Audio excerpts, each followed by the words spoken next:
We're going to talk about MLA In-Text Citations. The basic format is very simple. It's the simplest of all the systems. It is simply author, space, page number.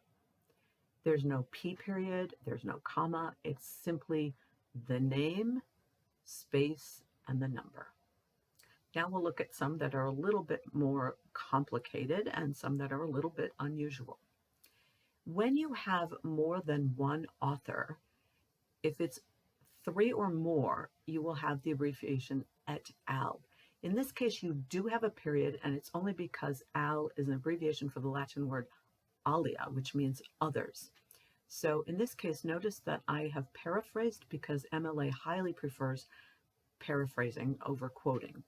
So we have the author et al. Space, and here I have a page range. Notice I don't put 13, I just put -3, and it's understood that it's 12 and 13. Moving along here, I have kind of a combination. Here I have introduced the quote with a little bit of background, and then I've teed it up here. And here I have my quotes, and I need to tell my reader where it comes from. Oops, I forgot my period. In this case, I have 2 authors, so I'm not using et al. Both of them deserve credit in the in-text citation. Now I have an unusual situation. Here in discussing, and I've paraphrased again, here in paraphrasing, I've actually mentioned the author. This was a source that was et al. So I wanted to make sure that I didn't just say Eric Brown says this, but I also give credit to his research partners. So I've mentioned them as research associates. I've paraphrased what they found. In this case, since I'm already mentioned the lead author in my text, I don't need to interrupt the text with more of that, since you already know that it's Eric Brown. So now I just put the page number. Here's a case where I actually used a quote, and the quote was pretty long. So MLA requires us to inset these longer quotes. So I teed it up to give a little bit of background. I did the inset. Because the quote is inset, we don't need quotation marks around it. The very format tells the reader this is a quote. In this case, there was not a specific author. So I had to use the title of the article, and I truncated the title of the article. You might wonder, why didn't I just say, well, here, this is the equivalent of the author. You don't need to put it here. Well, the reason is that the Bureau of Labor Statistics website has a lot of articles, so we need to tell our reader which one. The in-text citation always points to the work cited. So let's go take a look.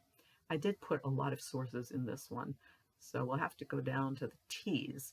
And now you see why it's really important that you follow the format of the in-text citation. So here is my citation, and you can see that it was a long title. MLA likes us to shorten it up if we can, because we want to avoid interrupting our text as much as possible. So my readers know, look down this list until you find the one that starts with time use, and then you'll be able to see the rest of the citation information.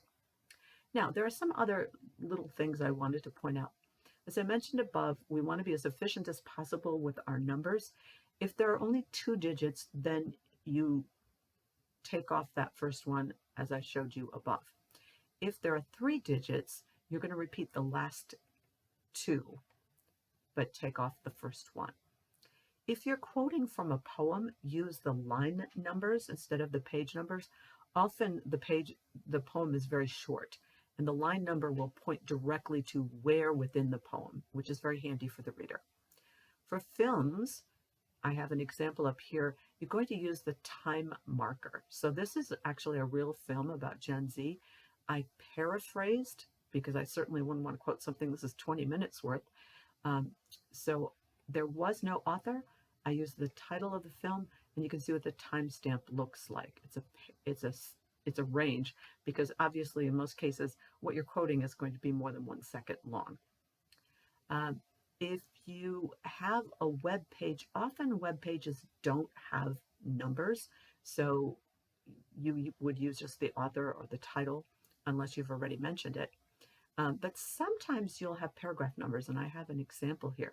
This is from Laudato Si, the encyclical by Pope Francis, and you can see that each paragraph is numbered. So that's really handy for your reader, especially if it's a very long work, but it's always polite to give them as much information as possible anyway, so they can find it more efficiently.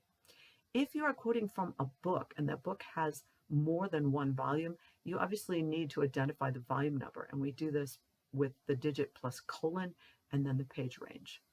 For plays, MLA doesn't like colons. MLA likes periods. So you have act, scene, and then the line numbers. So I hope this has been helpful to you. And the works cited, of course, is on a separate page. Now you don't have to be afraid of in-text citations.